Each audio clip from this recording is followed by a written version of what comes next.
Vous êtes-vous déjà demandé comment certaines personnes semblent avoir un radar pour repérer qui elles peuvent bafouer?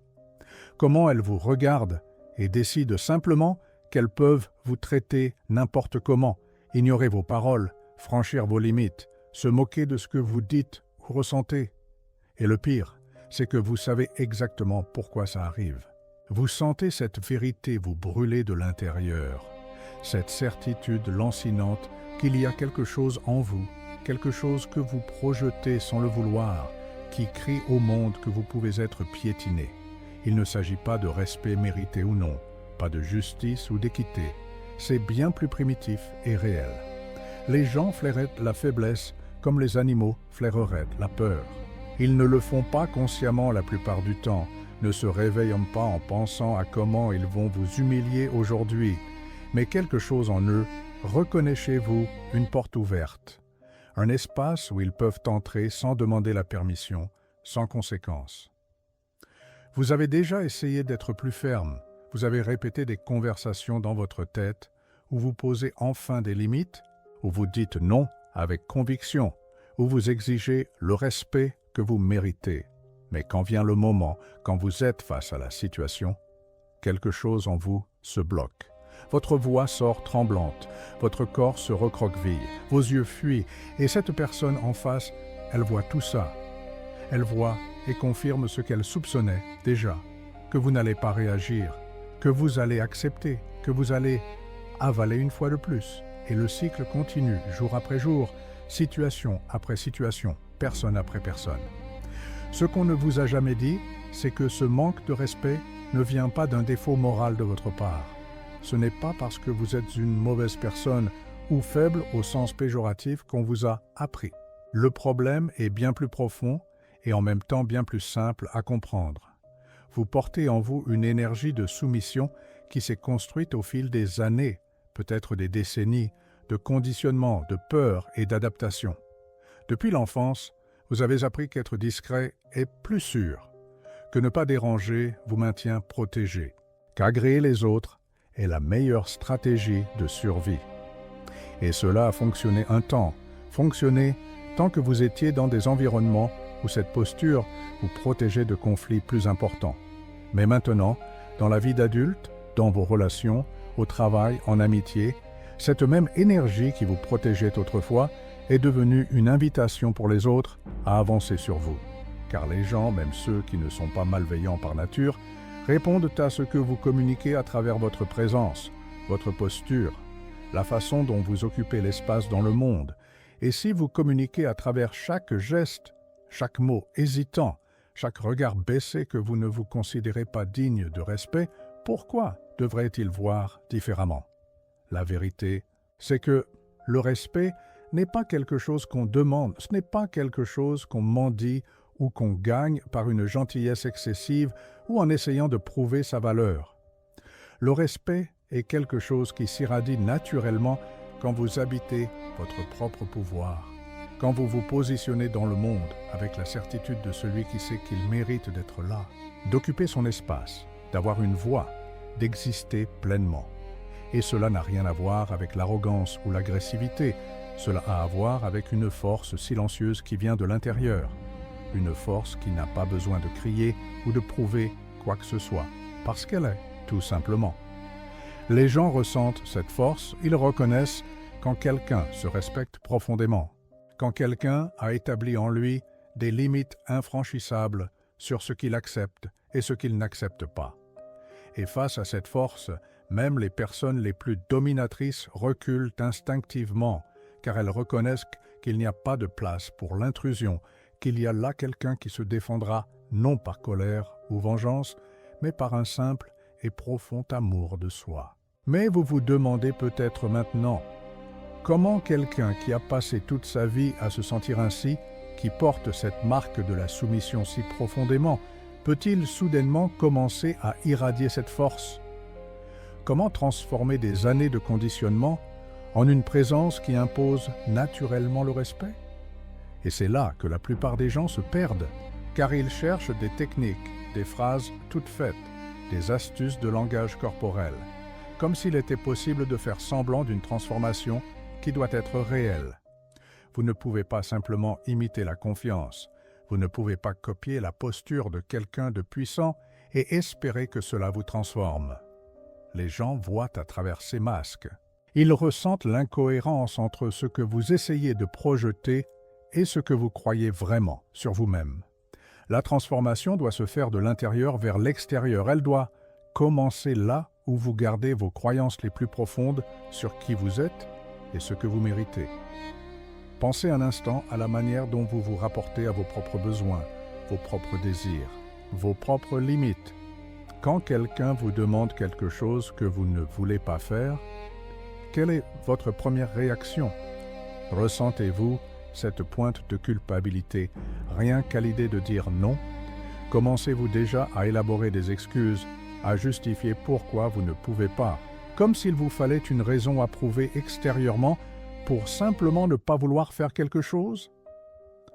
Quand quelqu'un vous interrompt, vous ignore, parle de vous de manière irrespectueuse, que se passe-t-il en vous? Ressentez-vous de la colère, mais vous la ravalez? Ressentez-vous l'injustice, mais vous vous convainquez que ça ne vaut pas la peine de réagir? Minimisez-vous le manque de respect, vous disant que ce n'était pas si grave, que vous exagérez, que vous devriez être plus tolérant? Chaque fois que vous faites cela, chaque fois que vous vous trahissez en ignorant vos propres sentiments et besoins, vous renforcez ce schéma de faiblesse que les autres détectent. Car si vous ne respectez pas vous-même vos limites, si vous n'honorez pas vous-même vos besoins, comment pouvez-vous espérer que les autres le fassent? Et voici quelque chose qui pourrait vous déranger d'entendre, mais qui doit être dit. Une partie de vous choisit cette position. Oui, choisit. Pas consciemment, pas délibérément. Mais il y a une partie de vous qui trouve du confort dans la faiblesse, qui préfère la sécurité d'être petit que le risque d'être grand. Car être grand, occuper son espace, exiger le respect, tout cela vient avec des responsabilités qui effreinent. Quand vous vous positionnez avec force dans le monde, vous devenez visible, vous devenez une cible. Vous ne pouvez plus vous cacher derrière l'excuse que les autres ne vous laissent pas être qui vous êtes. Vous devez assumer la paternité de votre propre vie, et cela est terrifiant pour ceux qui ont passé tant de temps à déléguer ce pouvoir aux autres. Il est plus facile de blâmer le patron abusif, le partenaire contrôlant, les amis qui vous diminuent, que de regarder dans le miroir et reconnaître que vous avez permis tout cela par peur d'affronter ce que signifie réellement se défendre.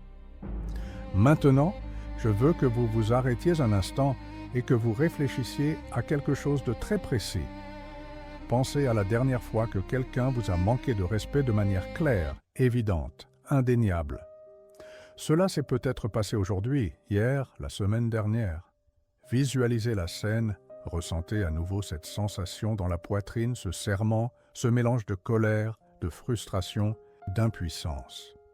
Et maintenant, je veux savoir de vous, je veux vraiment savoir, qu'est-ce qui vous a empêché de réagir à ce moment-là? Était-ce la peur du conflit, la peur d'être rejeté, la peur de découvrir que même en réagissant, rien ne changerait? Allez dans les commentaires maintenant et écrivez exactement ceci. Écrivez comme je vais vous le dire. Je permets le manque de respect parce que j'ai peur d'eux. Et complétez cette phrase avec la vérité la plus honnête à laquelle vous puissiez accéder.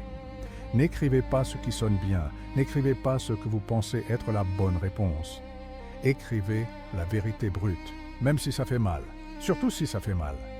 Parce que cette vérité que vous allez écrire là, c'est la première clé de votre libération. Et en écrivant cela, vous ne vous révélez pas seulement à moi ou à ceux qui liront, vous vous révélez à vous-même, peut-être pour la première fois, avec une honnêteté totale. Et croyez-moi, il y aura des centaines, peut-être des milliers de personnes qui liront votre commentaire et s'y reconnaîtront, sentiront qu'elles ne sont pas seules dans ce combat. Alors allez-y, écrivez dans les commentaires maintenant. Je permets le manque de respect parce que j'ai peur d'eux. Et soyez d'une honnêteté brutale. Quand on commence vraiment à regarder ses peurs, quand on nomme ces forces qui nous maintiennent prisonniers de schémas de soumission, quelque chose d'intéressant commence à se produire. Les peurs ne disparaissent pas magiquement. mais elles perdent ce pouvoir absolu qu'elles avaient lorsqu'elles étaient dans l'obscurité, quand on faisait semblant qu'elles n'existaient pas. C'est comme allumer la lumière dans une pièce sombre où l'on imaginait des monstres pour découvrir qu'il ne s'agit que de meubles, d'objets ordinaires qui semblaient menaçants uniquement par manque de clarté. La peur du conflit, par exemple, quand on l'examine vraiment, qu'est-ce que c'est ? C'est la peur que l'autre personne se fâche contre vous, vous rejette, vous abandonne. Mais attendez, si quelqu'un vous rejette simplement parce que vous avez posé une limite saine, parce que vous vous êtes défendu d'un manque de respect, est-ce que cette personne comptait vraiment ? Est-ce que cette personne vous valorisait vraiment ou valorisait simplement votre soumission, votre disponibilité inconditionnelle, votre incapacité à dire non? Et si c'est la deuxième option, et c'est généralement le cas, alors ce que vous perdez en vous défendant, ce n'est pas l'amour ou l'amitié sincère. C'est juste une relation toxique déguisée en affection. Ce qui se passe, c'est que l'on vous a appris à confondre acceptation et amour, approbation et valeur personnelle. Vous avez appris que votre valeur en tant que personne est directement liée à la mesure dans laquelle vous plaisez aux autres, à la mesure dans laquelle vous vous pliez aux attentes d'autrui, à la mesure dans laquelle vous devenez pratique pour ceux qui vous entourent. Et c'est l'un des mensonges les plus destructeurs que la société sème en nous depuis notre plus jeune âge. Parce que quand on y croit, on devient un esclave de l'opinion d'autrui, on vit dans un état d'anxiété constant en essayant de décrypter ce que chaque personne attend de vous, en essayant de se contorsionner en différentes versions de soi pour s'adapter à chaque situation. Et dans ce processus, on perd complètement le contact avec qui l'on est vraiment, avec ce que l'on veut vraiment, avec ce qui compte sincèrement pour soi. On devient une coquille vide, un personnage qui joue le rôle de plaire, tandis que notre essence véritable se flétrit dans un coin oublié de notre psyché. Mais il y a un chemin différent. Il y a une manière d'exister dans le monde qui ne dépend pas de l'approbation extérieure, qui ne se plie pas aux premiers signes de désapprobation, qui ne tremble pas devant la possibilité du conflit. Et ce chemin commence par une décision radicale, un choix fondamental que vous devez faire sur la façon dont vous voulez vivre le reste de votre vie. La décision est la suivante. Continuerez-vous à vivre pour éviter l'inconfort des autres? Ou commencerez-vous à vivre selon vos propres valeurs, même si cela dérange certaines personnes? Continuerez-vous à vous trahir pour maintenir de fausses harmonies? Ou commencerez-vous à vous honorer, même si cela crée quelques frictions? Parce qu'il n'y a pas de compromis ici, il n'y a aucun moyen de plaire à tout le monde et en même temps de se respecter profondément. À un moment donné, vous devrez choisir, et ce choix définira non seulement la façon dont les autres vous traitent, mais aussi qui vous devenez en tant qu'être humain. Il existe une force en vous qui est endormie, une force qui ne connaît pas la soumission, qui n'accepte pas les miettes, qui ne se contente pas de moins que ce qu'elle mérite. Cette force a toujours été là depuis votre naissance, mais elle a été supprimée couche après couche, chaque fois qu'on vous disait d'être poli, quand on voulait dire d'être passif, d'être compréhensif, quand on voulait dire d'accepter l'inacceptable, d'être flexible, quand on voulait dire de ne pas avoir de limites. Cette force est votre nature la plus authentique. C'est l'élan vital qui vous pousse vers la croissance, l'expansion, la pleine réalisation de ce que vous pouvez être. Et quand vous vous reconnectez à cette force, quand vous la laissez couler à travers vous, sans les blocages de la peur et de la culpabilité, quelque chose change fondamentalement dans la façon dont vous vous présentez au monde. Imaginez un instant à quoi ressemblerait de vous réveiller demain et de simplement décider que vous n'accepterez plus le manque de respect, pas de manière agressive, sans créer de guerre avec tout le monde, mais avec une fermeté sereine, avec une certitude inébranlable que vous méritez considération, respect, dignité. Comment serait-ce de regarder quelqu'un qui est sur le point de vous manquer de respect et qu'il ressente dans votre énergie, avant même que vous ne disiez un mot, que cela ne passera pas? Comment serait-il d'avoir des relations où les gens vous traitent naturellement bien parce qu'ils reconnaissent en vous quelqu'un qui se traite bien, quelqu'un qui a établi des standards clairs sur ce qu'il accepte dans sa vie. Ce n'est pas de la fantaisie, ce n'est pas un idéal inaccessible réservé à des personnes spéciales. C'est simplement le résultat naturel d'une transformation intérieure que toute personne peut réaliser si elle est disposée à affronter ses peurs et à reconstruire sa relation avec elle-même. Mais cette transformation exige quelque chose de vous. Elle exige que vous arrêtiez d'attendre que le monde change d'abord, que les gens deviennent plus gentils, plus conscients, plus respectueux. Le monde est ce qu'il est. Les gens sont ce qu'ils sont. Et tant que vous continuerez d'attendre qu'ils changent pour vous sentir en sécurité de prendre position, vous attendrez pour toujours. Le changement doit commencer en vous, dans la façon dont vous vous voyez, dans la façon dont vous vous traitez, dans la façon dont vous défendez vos propres intérêts et besoins. Et oui, ce sera inconfortable au début. Les gens autour de vous qui se sont habitués à votre soumission trouveront cela étrange, ils résisteront, ils essaieront même de vous faire sentir coupable de ce changement. Ils diront que vous avez changé, que vous êtes devenu arrogant, que vous n'êtes plus la personne sympa d'avant. Et vous savez ce que tout cela signifie? Cela signifie que vous êtes sur la bonne voie. Cela signifie que vous avez enfin cessé d'être arrangeant pour les autres et que vous avez commencé à être fidèle à vous-même. La question du manque de respect ne concerne pas vraiment les autres, jamais. Elle concerne la relation que vous avez avec vous-même, combien vous vous estimez, à quel point vous croyez profondément mériter d'être traité avec dignité. Parce que les gens ne vous manquent pas de respect parce qu'ils sont méchants la plupart du temps. Ils vous manquent de respect parce que vous avez signalé de 1000 façons subtiles et pas si subtiles que c'était acceptable de le faire. Vous l'avez signalé par votre langage corporel recroquevillé, par votre voix hésitante, par la façon dont vous acceptez les mauvais traitements sans réagir.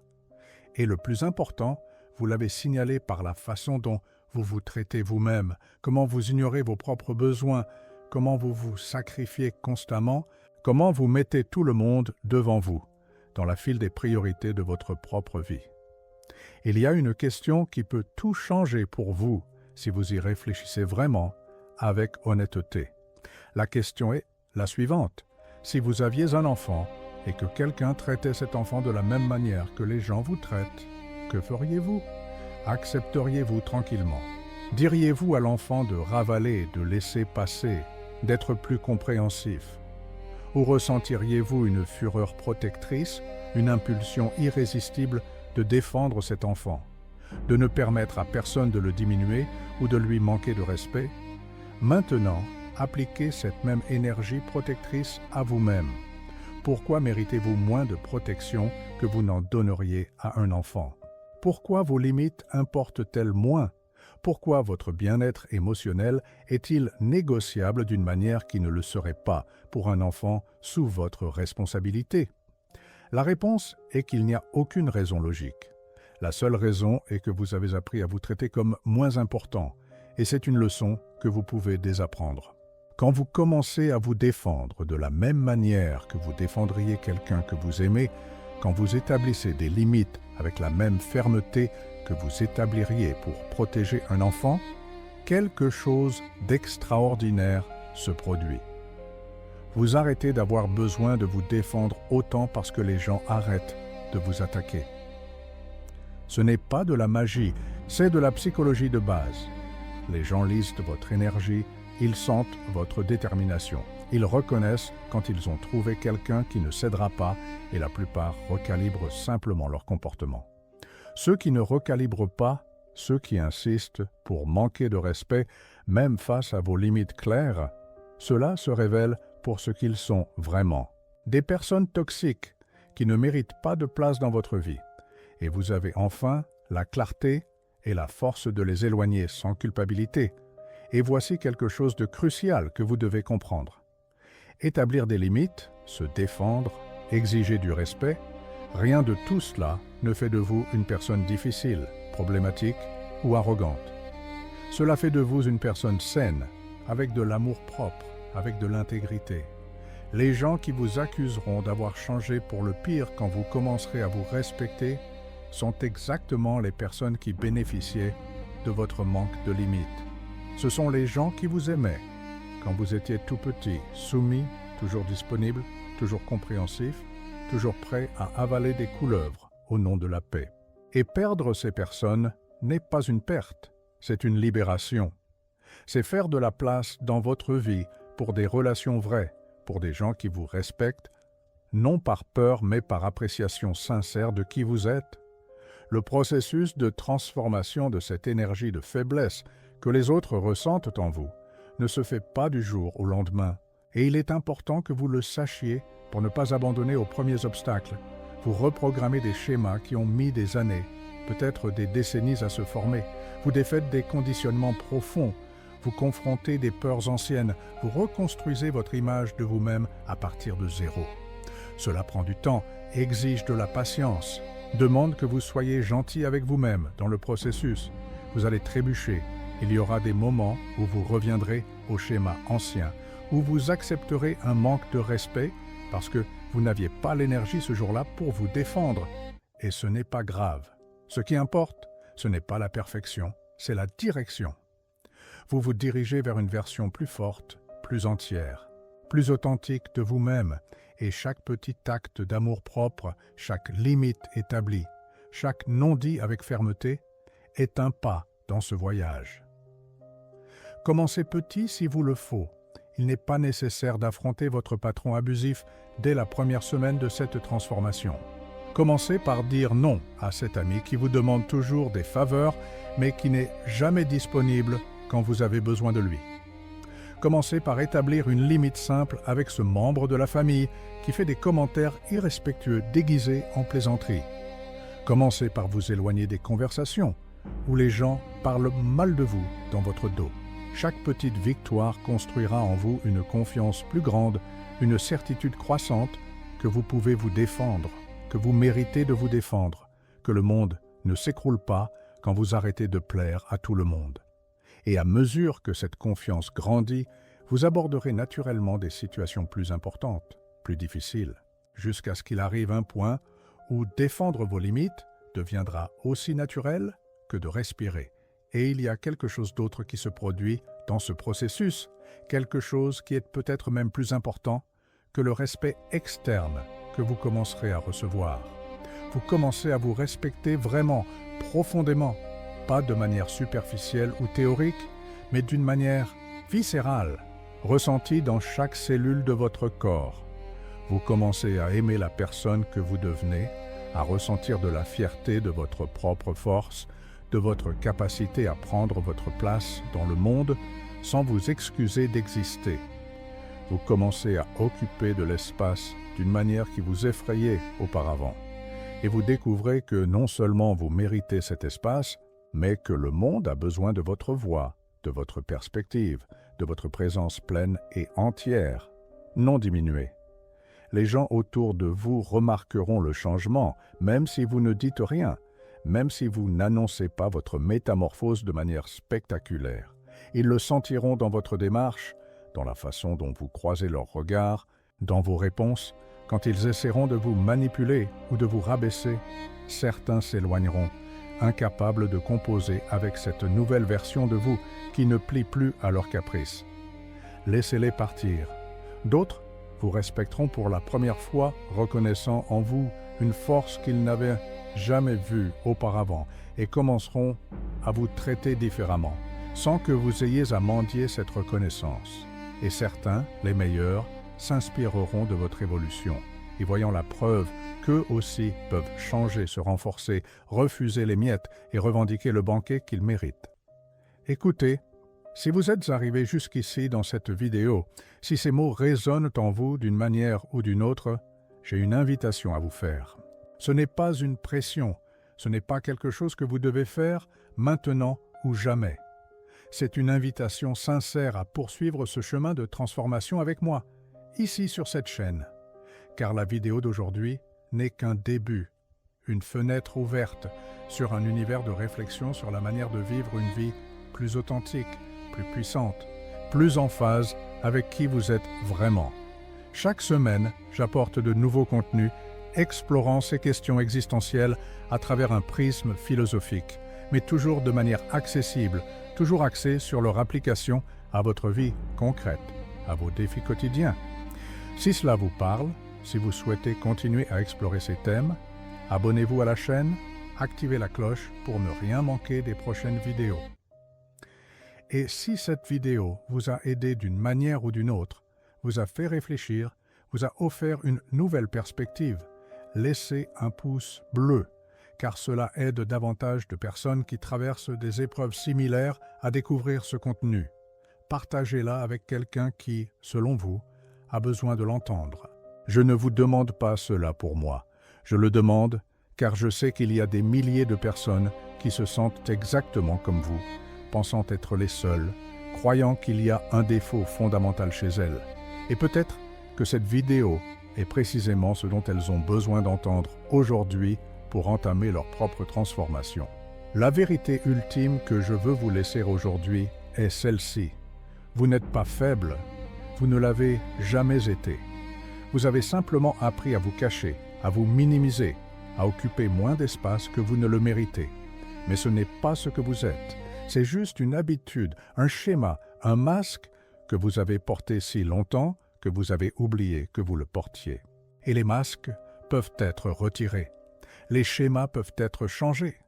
Vous pouvez vous réveiller demain et décider qu'aujourd'hui est le jour où vous commencez à vous respecter vraiment, où vous cessez d'accepter le manque de respect, où vous reprenez enfin le pouvoir sur votre propre vie qui a toujours été le vôtre de droit. Les gens sentiront ce changement. Ils percevront que quelque chose d'essentiel s'est modifié en vous et ils commenceront à vous traiter en conséquence. Non pas parce que vous êtes devenu quelqu'un d'autre, mais parce que vous êtes enfin devenu qui vous étiez toujours, sous toutes ces couches de peur et de conditionnement. Et cette personne, cette version réelle et sans filtre de vous, elle est formidable, elle l'a toujours été. Il vous suffit de la laisser émerger, de la laisser occuper sa juste place dans le monde, de la laisser briller, sans excuse. Le monde attend cette version de vous. Vous attendez cette version de vous. Alors arrêtez d'attendre la permission, arrêtez d'attendre le moment parfait, arrêtez d'attendre de vous sentir prêt. Commencez maintenant, commencez petit si nécessaire, mais commencez.